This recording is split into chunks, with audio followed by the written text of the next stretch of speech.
Everybody that you did, Rob, prior to going live. Yes, I did.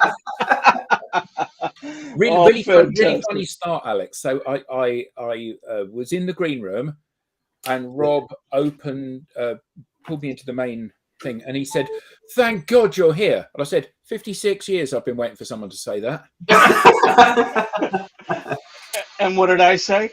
He said, "I figured as much."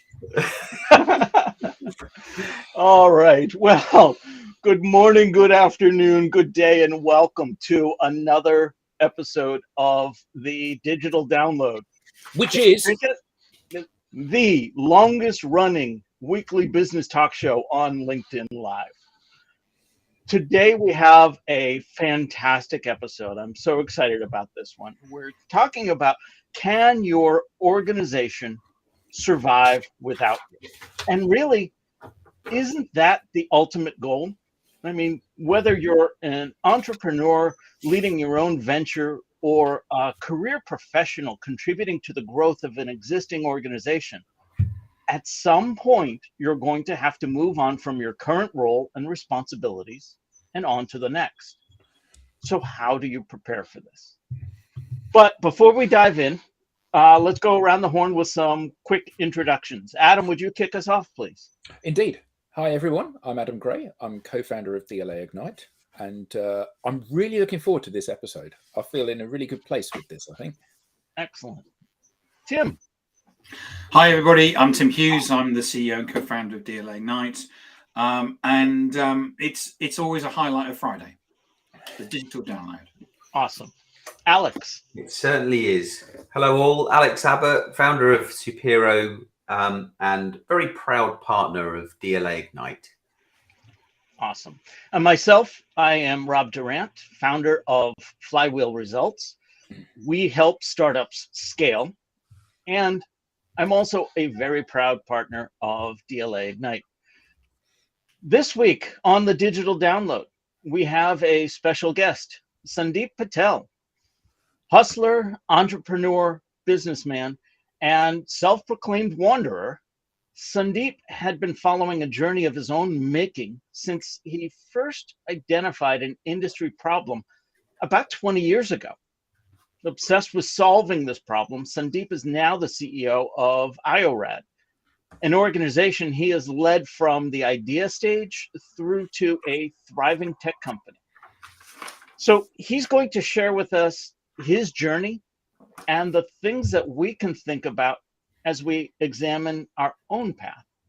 But to tell us a little bit about himself, his path, and what's next, let's bring him on.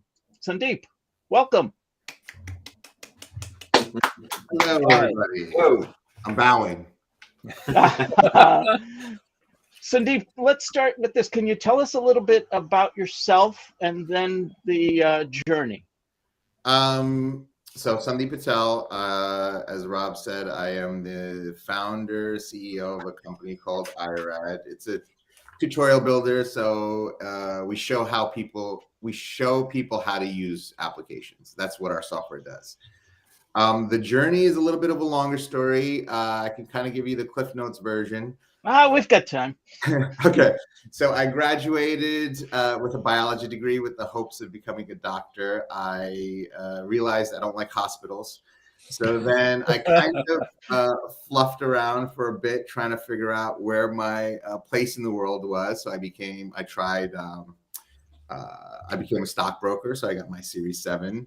I was in life insurance. I did a bunch of different things, just trying to figure out where my place was.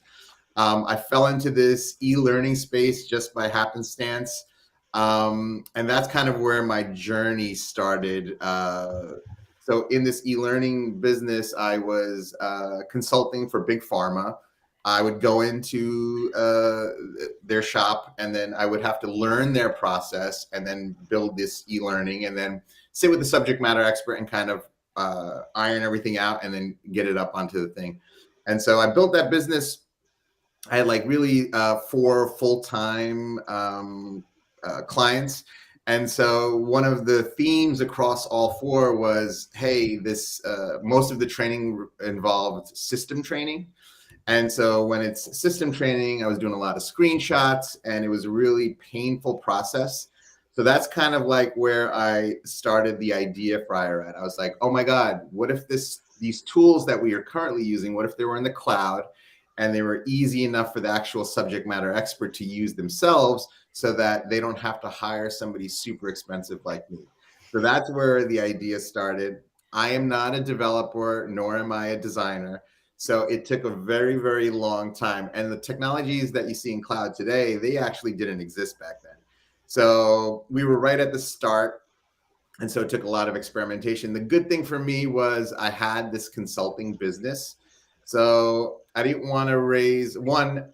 I think my superpower is really self-awareness. So my thing was, hey, I don't want to go around pitching, trying to raise money. I said I wanted to kind of, because I can't take rejection, right? My ego. And if you can't do that, then you're probably not going to be a good fundraiser. So I said, all right, what is it that I can do? I said, oh, I'm pretty good at this e-learning thing. I could kind of expand it and then use all of that money to then pay for product development. So that's what I did. And obviously when you're self-funded, bootstrap, it takes a lot longer.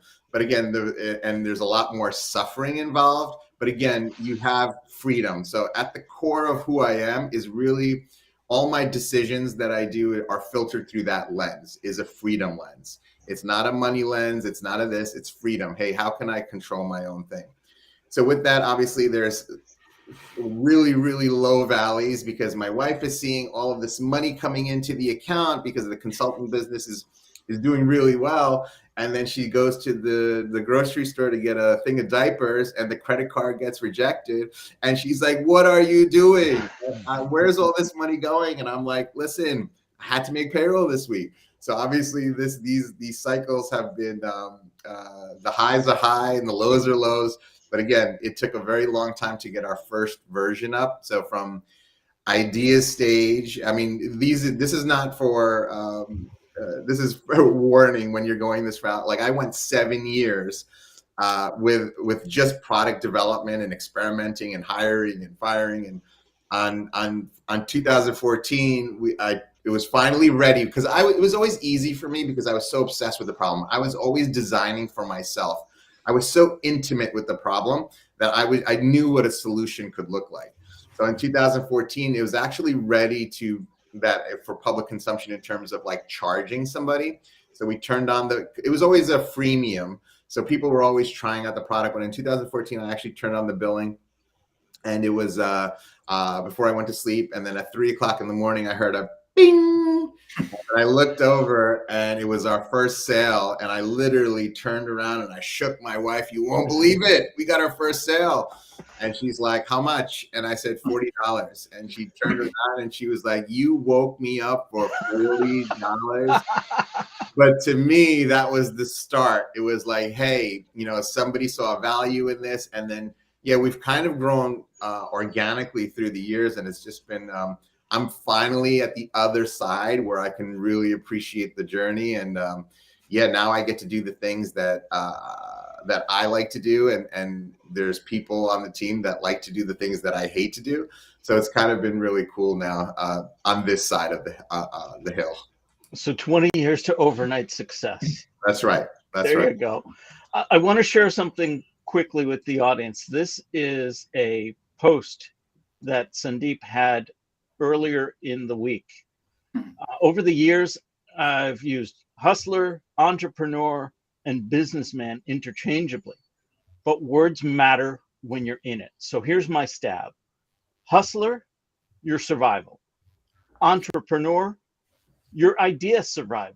And businessman, your business survival without you. My current stage, 2.5.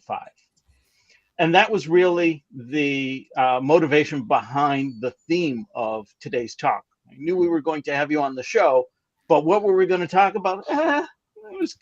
We'll see where the conversation takes us. So my first question to you then is, how do you take time to enjoy the journey without feeling guilty for stopping to smell the roses from time to time? Yeah, that's a good question. So the way I've kind of did it, and this is kind of from the beginning was I knew that there was no such thing as work-life balance. All I did was I basically said, hey, IRAD is just like one of my kids. So I have 3 kids. IRAD is a 4th kid. So depending on the day, one may require more attention than the other, right? So that was basically how I looked at it. It was like, hey, so the good thing about IRAD is we are not some mission critical. We're not saving lives. So in the end, there's nothing that's so critical enough, unless the server goes down and customers can't do what they can do. But really, there's nothing that's so critical that can't wait till tomorrow. So that just having that little mindset, it basically says, oh, you know, your daughter's in some ballet recital. Oh, I'd rather see that than work on, you know, do this, this security questionnaire for a potential customer, which I can do tomorrow. So that really was how I looked at things was. Because in the early days, you are doing all of your attention's on this kid because it needs you the most. It's like just born, and you got to put the attention. And so, but over the years, you try to just do it that way. And so now I'm kind of the mistake that I made was the being present, right? So although I was there at all my kids' things, I wasn't fully there because I'm thinking about the business, and then over the years, you start realizing, and actually this goes in great parallel with the post. So that post came about was because I always use those 3 words interchangeably, and I was like, no, there are actually bands, right? So the way we look at it is a hustler. A hustler is basically for your own survival, where you're trying a bunch of different things, you're figuring out where you're good at, and so I figured that span, and it depends on who you are as a person and what you're doing. It might last 1 year, it might last 10 years, who knows, or 15 years. But the thing is, as you're hustling, you're going to get this insight, right? This insight that nobody else sees because you've tried so many different things. And now you see this little thing that everybody else is kind of overlooking. And that's when that entrepreneur, that's that light bulb moment. Now, as an entrepreneur, your idea, your basically mission is, hey, don't let this idea or this little insight that I have that nobody else everybody else is missing. My goal now is to make sure that this thing doesn't die, the idea. So now you're just basically going in and you're putting all of your attention on this idea. You might still be hustling, obviously, just like I was with my consulting business. And I was taking this money and making sure this entrepreneur stage is trying to go. And as you slowly get more and more customers, and mind you, these 2 stages of hustler and entrepreneur, it's all emotional driven, right? Because you have these high highs, these low lows, and you need that emotion to keep you marching up the hill. And so now once you get to a point where you're at the business stage. So the business stage is where you want the business to survive without you. So the hard part here is now you have to take emotion completely out of it because it actually isn't about you at all. It's about everybody else, the team, right?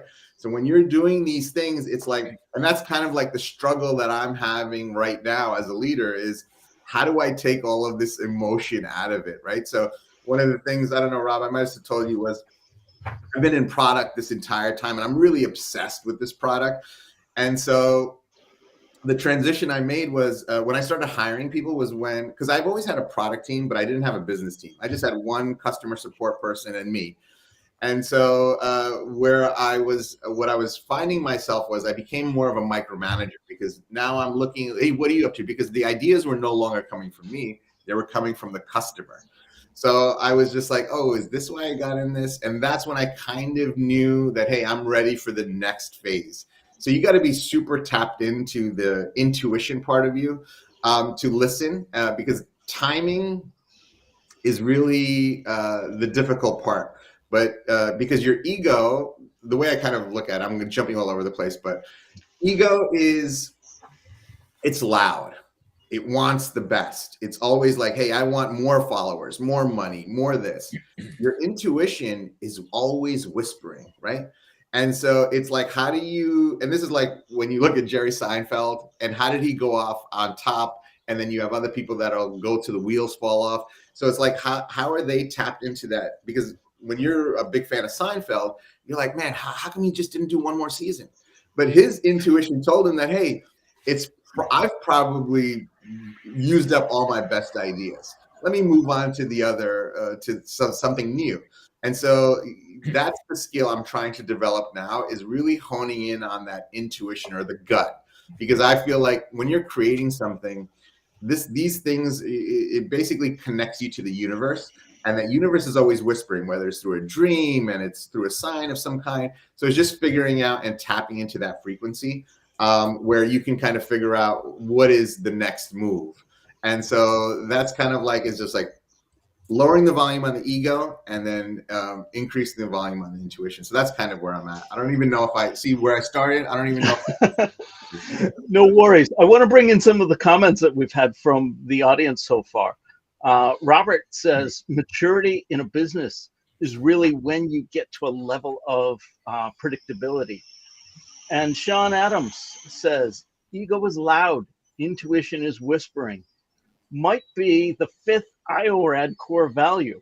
I'm taking that's an inside joke there. Do you know that? Do you know Sean, Sandeep? Yeah. He's our rock star. He's our absolute rock star. So how do you recognize when your role has changed? I heard you say, it's a feeling in your gut, but was there some sort of benchmark or metric or something that helped you come to that realization? Yeah, and that's why I keep going back to self-awareness, is like understanding who you are, because I think we're all exceptions, honestly, and there are no rules. That's the way I look at it. It's like everybody's story is a little different, and it really depends on who you are, what your core strengths are. And once you're tapped into that frequency I was talking about before internally, you kind of just know. Like, and that's really like, like Michael Jordan going on top, or Jerry Seinfeld example as I was giving before, is like, you kind of just know. If you're like really aware, there's no like metric or thing like that. It's just like, hey, when you know, that's as simple as I can put it. Is like, when you're in it, you're doing all these things, but at some point, something's going to click inside of you, and it's going to be like, hey, maybe I'm ready for more growth, whatever it is. And then it's like, okay, I need to hire a team. So then your focus goes into that. And so I never looked at it. My whole thing was, once you get to break even as a company, you're kind of free, right? Where you can just swing for the fences, depending on what it is that you want to do and how you want to do. So I always looked at it from there. Once I hit and I could pay my bills and I could go on vacation, I'm good. So now I can kind of tap into that intuition and kind of go where the wind takes me, right? And so that basically is, it's not a good answer, I guess, but it really is, you just know when you know. So Sandeep, you've a question from me. You've bootstrapped the business, so you've put a lot of your not just your mind, but also money into the business. You're still CEO and running it, I assume. Okay. Mm-hmm. So when do you think it's time to step back from that? Yeah, and that's really the same thing. It's like, as long as you enjoy what you're doing, and again, like I said, 90% of the stuff that we do throughout the day is just mind-numbingly soul crushing, but there's this 10% that makes it worth it. And then once that 10% is no longer worth it, then it's probably time to move on. So for right now, I'm really enjoying the ride, right? So in the end, we have a lot of different options, and when you have options, it's great. And so you just keep going. So I really look at it from a day-to-day thing, right? So as long as you're having fun and that 10% is worth it at the end, just keep going. Go ahead. No, go ahead, Rob. I was just going to say, a lot of options, but you can't pursue all of them simultaneously. How do you pick and choose? How do you know where you're swinging for the fences and where you're maybe holding back and just continuing day to day? Yeah, that's a great question. So it really is around clarity and clarity of vision, so that you have, because what happens is, it's just like anything else. It's like when you start out, it's like a painting, right? It's super, super blurry, right? And when it's super, super blurry, you get super confused. You have all of these options. You'll try one, you'll do one. And then as time goes by and you're doing intentional things, the vision gets clearer and clearer, right? And then when your vision is crystal clear, 2020, it's easy to see which option is the right option and which option is the wrong option. So that to me is like the thing. And this is not just for business, but for life itself. Is just when you're growing the team and you have all these relationships, when you yourself are not clear, things go awry, right? With the team, with your wife, with your kids, is because you're confused. So they obviously are going to be confused. So the whole point of anything that we do is just to get to a clear, basically get to clarity.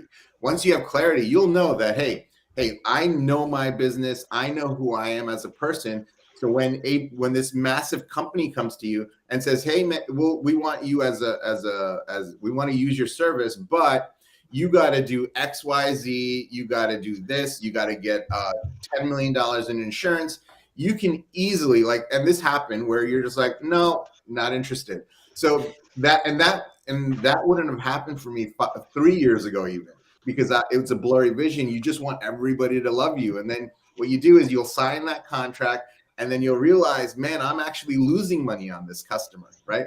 So that only comes with clarity and understanding who you are as a person and what your business actually stands for. So that to me is the number one thing that I'm trying to achieve in every aspect of my life, is just super clear. Nice. So how quickly did that shift happen? So, for 10 years, 12 years, 15 years, you're kind of plodding along. And was it like a switch going on, and all of a sudden it's like, right, now we know this is where we're going and what we're doing? Well, for me personally, yes, it was a switch. And this switch probably happened for me 18 months ago. So it was like super torturous for the first, for the 3 quarters of my life, actually, because you're just doubting everything that you do. And when you doubt everything, there's these 2 things: is your ego is saying one thing, your gut is saying something else. And that constant battling is really torturous, honestly. And so once you start getting clear, and honestly, it was just like a switch. It's like, and it only comes when you have the freedom and you have like these cracks from that freedom to allow the light to come in. And because I was, when you're in it, it's very hard. But the main thing is once you get to when you get a team, you get you're operating at a profit. All of these then allow you the room to kind of discover who you are and what you want to be. Because up until that point, you're kind of just being in reactive mode, right? When it comes in, you're just like trying to get everything you can. And so, yeah, for me, it was a switch. Yeah, I get that. And that's kind of how I operate, where you have to have the kind of the foundations in place, and you can build on the foundations. And then it's like having purpose or a clarity to what you're doing, or being selective about what you choose to do is a choice that comes from being in a strong and secure place where you kind of know what's happening, and you've reached that level. But there are lots of people that talk about, and I can't understand this, lots of people that talk about it the other way around. It's like, so you need to be happy, you need to have purpose, you need to have clarity before and it's having those things that creates this reality. And I've always thought that to be kind of a bit counterproductive. It's like it's like having respect. You don't get respect, you earn respect. So it doesn't happen when you first land. You have to build that platform. And the same with, having a vision. Your first job, you don't have a vision, you don't have purpose. What you have is you do what you're told. Yeah. And then you earn the right to say, actually, no, that doesn't fit with what I want to do. That's exactly right. And yeah, I 100% agree with everything you just said. And it really is around that concept of, everything that we're doing, especially in the early days, is 99% grunt work, right?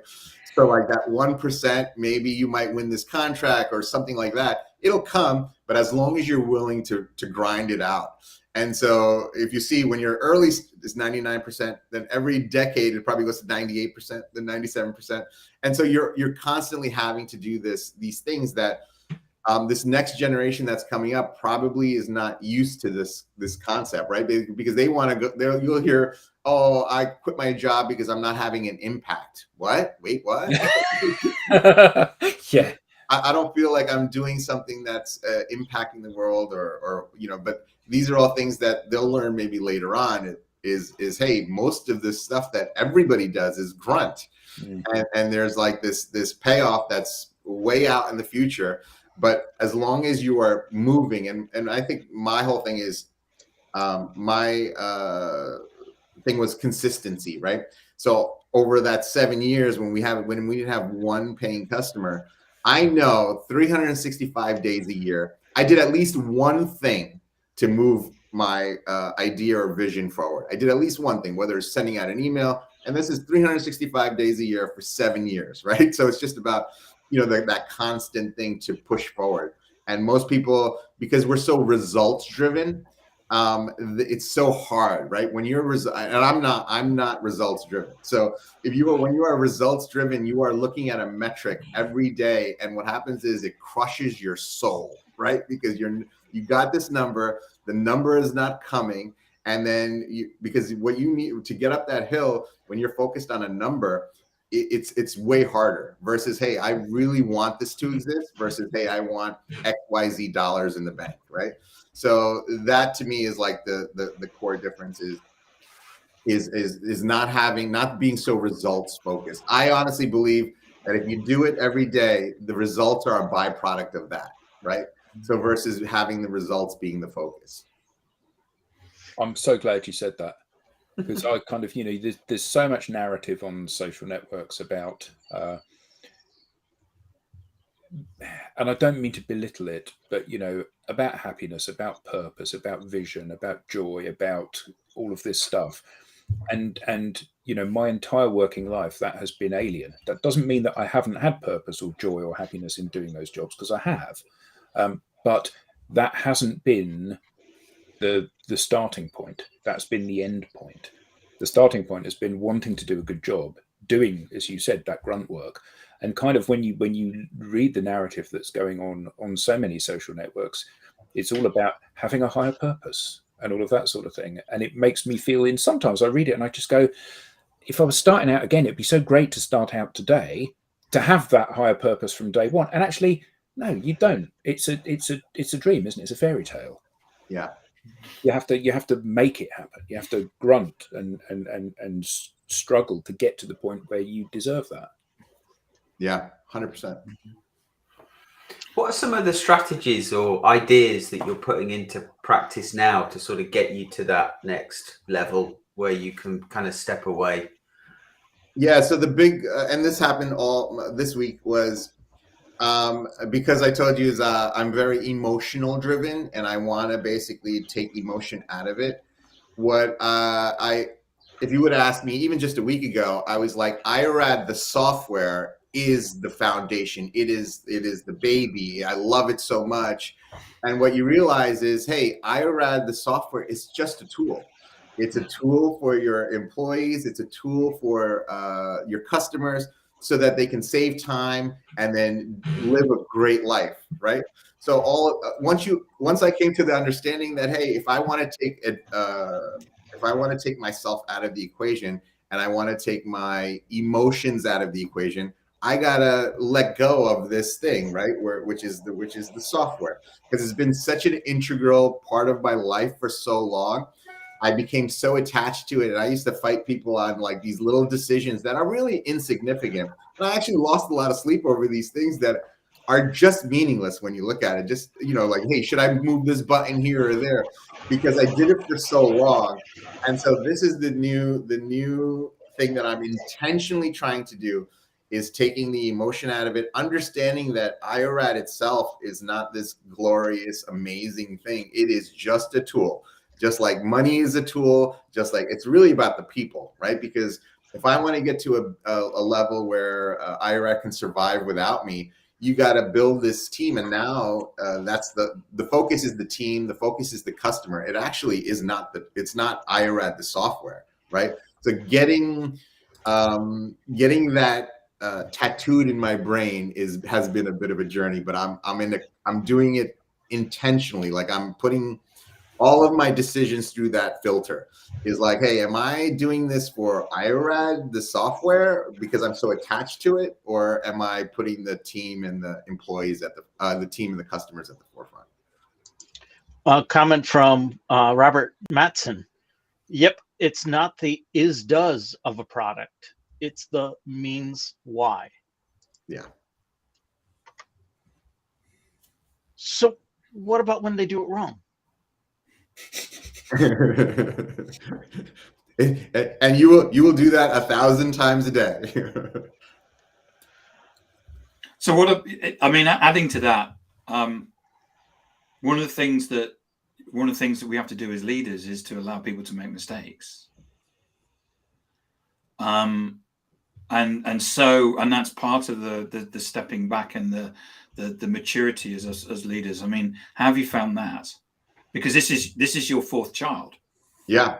So again, there's this thing I've been using a lot is authentically selfish. So generally when you're selfish, it's based on somebody else's perception of you, right? So when you can be authentically selfish, like when your gut is telling you something, and then understanding who you are and where you could be at your best, everybody else around you benefits from that. So that is the part where I'm trying to get to, is just 100% authentically selfish. So when we get on our team calls, I basically say, hey, this is a whole new thing for me, because what I found even like these last 3 or 4 months is I was basically when we're on a call with a team member and they're expressing a concern of some kind, I'm basically trying to the entire time I'm like, okay, how do I want to talk so that they think that I'm their savior or whatever you want to call it, right? So that didn't benefit me, that didn't benefit them. Once then I can come in and say, hey, this is where I'm learning this thing as I'm going, right? So I'm going to try to do what's best for me first. And then it's just like that example when they're saying when the plane is going down, the oxygen masks fall, cover your mouth first before you start putting everybody else's on, right? So that is where I kind of I'm trying to get to this authentically selfish place, is just like articulating what it is that I'm looking for as the leader, and then figuring out what their strengths are to kind of come in and do it. So I'm not dancing around anymore. So that really has been a learning for me, is really just being direct and not really. But I also don't want to be a dictator, right? So in the end, it's like figuring out where their strong suits are, and then what the company vision is, and then kind of putting the puzzle together that way. But Tim said about as a leader, you have to let people make mistakes, and I get that when you're working in a large corporate. You manage a team of people, somebody screws something up really badly, and you just go, oh, well, it's just one of those things. But actually, in your business, you're kind of at that point where you're just the wheels are just about to come off the runway, and is there not that real? So how do you abdicate? It's your child. It matters to you. It's your income. Yeah. How do you allow somebody to make a mistake that might sink the business? It might, at the very least, mean you're not going to get paid for a couple of months, but it could be far worse than that. And somebody who, as Gary Vee always says, it's like, it's your business. You can't expect people for whom it isn't their business to work as hard as you do. So this is somebody that's going to sink your business and then go, oh, it's all right, because actually it doesn't matter. I'm leaving next week because I've got another job somewhere else. So how do you reconcile those two things with helping them grow and the potential vandalism almost of your business?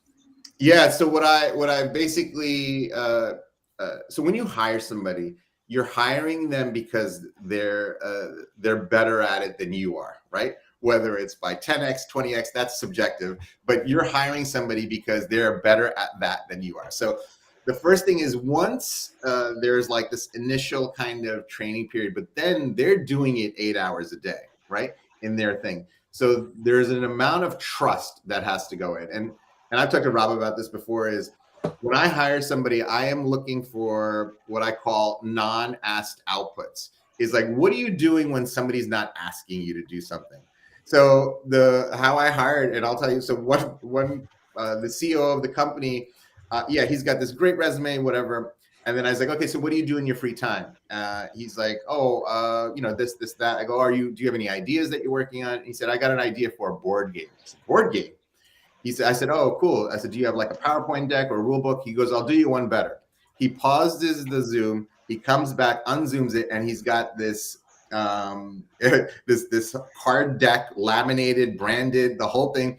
He's got the instruction manual, and he's basically, so to me, at that point when he showed it to me, I was like, you're hired. It had nothing to do with any of his work experience, because I knew he could take an idea and he could execute it all the way.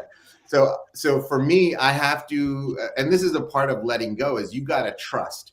And the good thing about it is it's never too late to turn back. Because in the end, I don't want to be the one that crushes somebody's idea when they're in it more than I am. So they have a lot more experience. So I rather just say, hey, let's try it your way. And then, once we get more data as we're doing it, we can always turn back around and go the other way, right? So that to me is like the big thing that's missing these days. And what I'm still learning to do is trust, right? Where I'm like, hey, maybe they're better at it, or maybe they have this insight that I don't have an insight in. And so even just with the product, is our customers support person, they're talking to customers all day. So they have an insight that I don't have, right? So when I'm making these product decisions, she's like, hey, I don't know about that. So then I got to put my ego aside and say, you know what? I think you're right. Let's go with it. And so that's been a massive learning experience for me, is just letting go and trusting. And I get that. So you said when you hire somebody, it's like, you're hiring somebody that's better than you, but actually not everybody is always better than you. Sure. So if the person, if you look at the person, like you said about Sean, who commented earlier, you said he's a rock star. Yeah. Okay. So he's better at what he does in the company. He's better than you. So you can sit back and go, check him out. He's my boy. He's doing this. Sure. How about when, in the interests of scaling, you're hiring somebody who's not as good as you? Because actually, there isn't always going to be somebody better than you, Sandeep, that you can get your hands on. So how do you manage that? Yeah, so I think Gary Vee says it right. Is he says something like, when I hire you, I'm hiring you. You have my trust. So I'm giving you 100% of my trust from the get, right? Mm-hmm. So you tell me how you want to do it, and then until you don't, right? So at that point, you can make a decision. Hey, maybe it's not a right fit. Maybe it's this, that. But honestly, that I think you have to just, in the beginning, is that's why you're hiring. Otherwise, don't hire. My whole thing is, there's no function here that somebody on the team can't do that's not important enough. But if it is important enough, and honestly, we don't have job specs. I am basically, when I talk to somebody, that's my interview. So I actually hire the person first, and then we'll work together to figure out what the role is. So I've actually done it the opposite. It's like, I haven't intentionally gone out and hired anybody.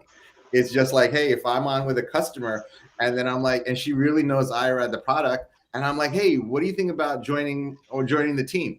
And then she's like, what I'll do? I was like, I don't know, we'll figure it out. And that's honestly how I've hired everybody, is the reverse of that, is like, I'm connecting with the person first and foremost, because I know that they might have some unique insight.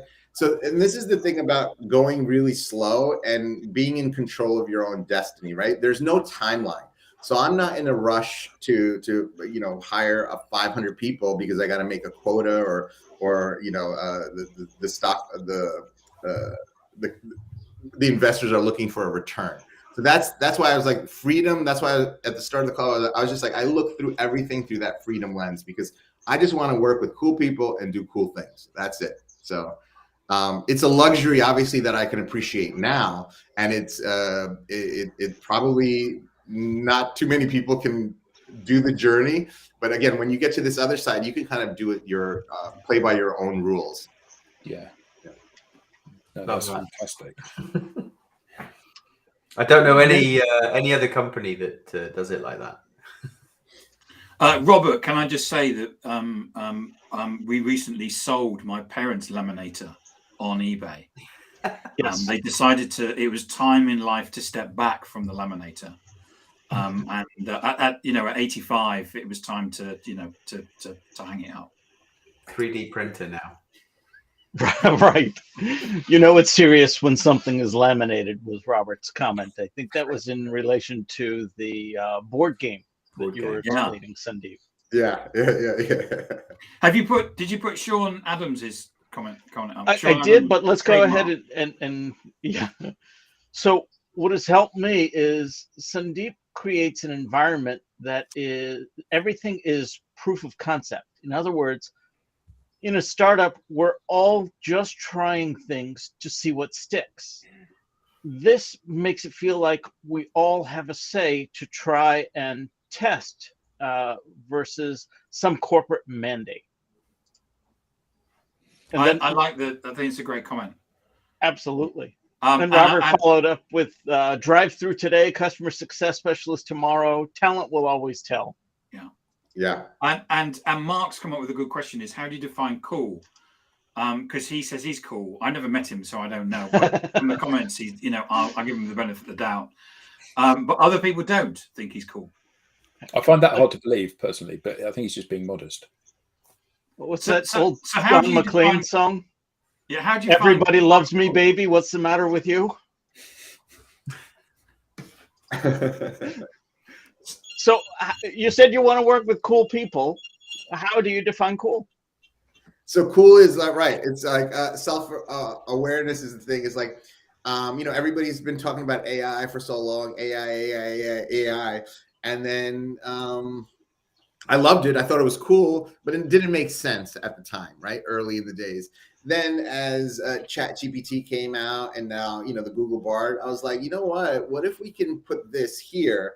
And it really is just around experimentation because you don't know it's cool until you try it out, right? So that's what Sean's comment basically said. It's everything is a proof of concept, and then we'll decide if it's cool. So let's not throw anything out the window. Let's try it. Let's kick the tires around, and then hey, that's pretty cool. Let's move forward with that, or let's hire that person. So that really is as simple as that's why I loved his comment. Yes, everything we do is proof of concept to figure out if it's cool. Then if it's cool, let's do it. Let's move forward. So I think that's a beautiful way to wrap it up. Thanks, Sean. And I think that's really important, isn't it, from a culture perspective, in terms of not having, you can always have this, not invented here culture where someone says, I think this is a good idea, and then they either get beaten down or mobbed or something like that. Yeah. And it's important that everybody has an ability to stand up and say, I think this is a good idea. And you go, okay, let's test it out. And that's the power of the proof of concept, right? When you have so many different people, and they all have different ideas and they all want to do it a different way, as long as you're willing to do it, the proof of concept, right? So you can't just come in and just say, oh, that sucks. Give me a better alternative. So that's like what our meetings are about. Is like, hey, if you don't have a better alternative or you're not willing to do the proof of concept, don't bother giving that sucks feedback, right? Because in the end, this is the power of the proof of concept. And it also makes everybody work toward it before they give out, these type of nonsensical kind of feedback. It's like, hey, give me an alternative or find me somebody that's going to do it. So it makes you think before you give out half-assed answer. So one of the things about getting bigger as a company, Sandeep, is when you were in bed that time with your wife and it went ding and you got the first customer, you knew that customer? No, it was a customer in Malaysia. Okay, but you would have got to know that customer at some point. And then what happens as you get bigger is that when you're a founder, you know all the customers, you know all the case studies and that. Yes. But as the company gets bigger, you start losing touch with that. How have you found that? Because again, that's moving away from your fourth baby, isn't it? Yeah, and that's been the toughest struggle for me personally, just because right, that's exactly right. I don't even talk. I mean, I'd be lucky if I got on a call maybe twice a month with a customer, right? So in the end, yeah, and that's why I have to trust these teammates of mine to then make product decisions because they're in it with the customer. And so that has been the biggest kind of thing for me in terms of learning, because I'm reading that comment that came in where he's in bed with his wife, and then I kind of lost my train of thought. But yeah, that's been a struggle.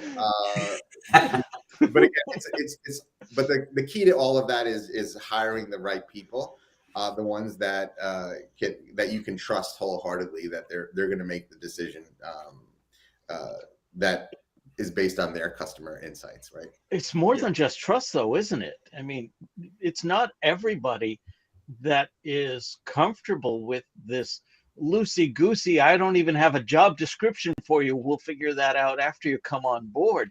How do you screen for that and comfort with ambiguity?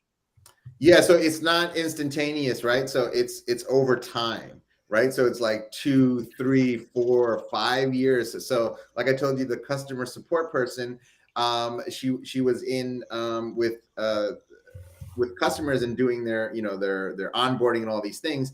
And so just this last 6 months, where she's been now almost doing like all of the product stuff in terms of like feature requests and all that kind of thing.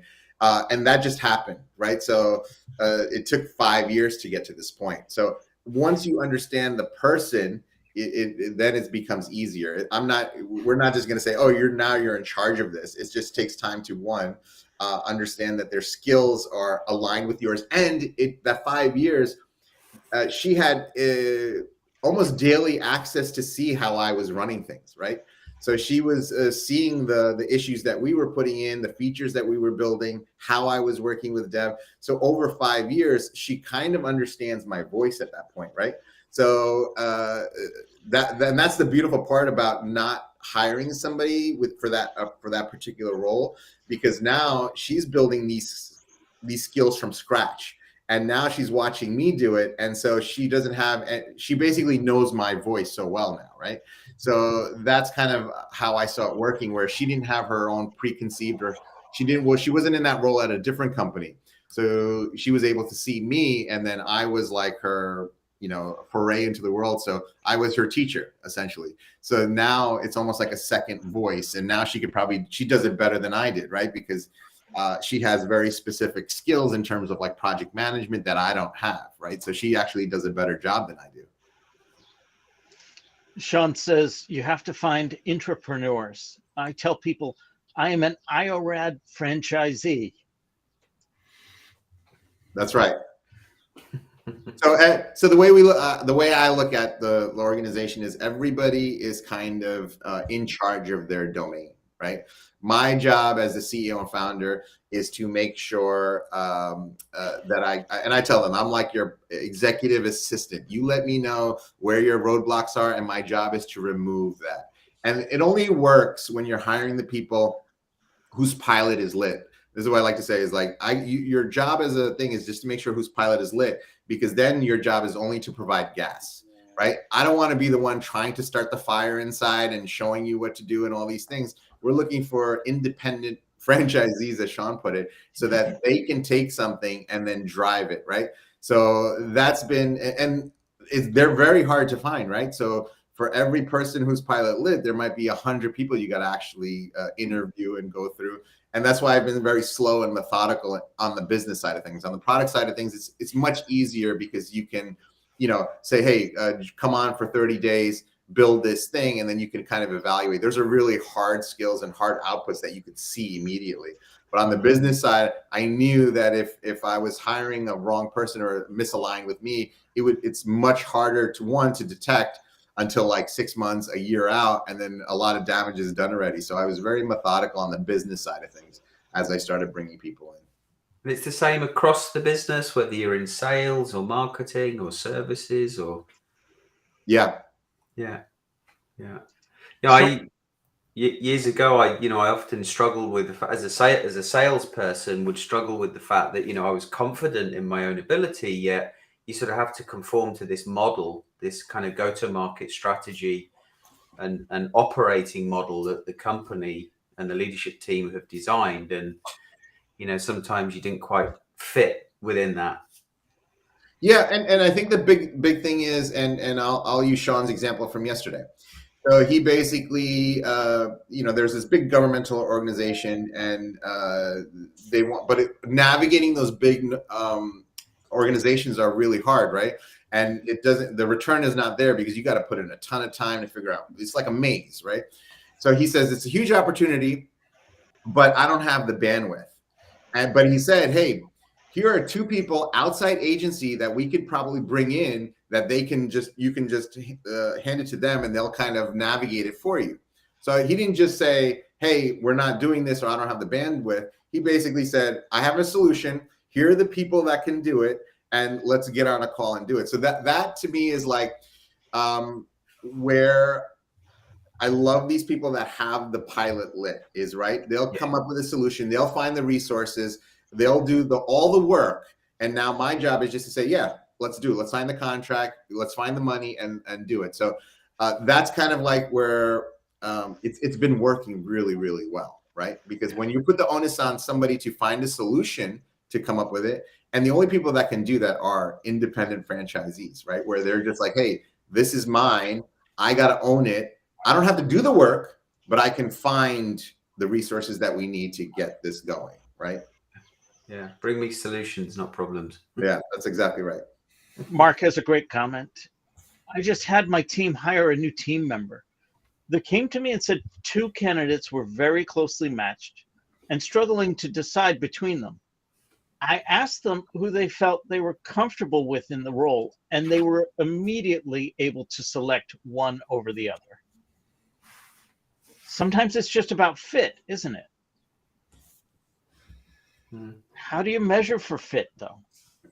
Yeah, and so this is the difference between the ego and the intuition. The ego is basically always going to point you to the best, everything the best.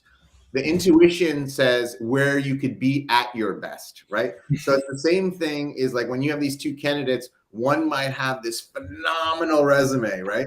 And the other person, you just know that, hey, they're probably a better fit, right? So this is why it's like these are like these non-asked outputs that I was telling you about.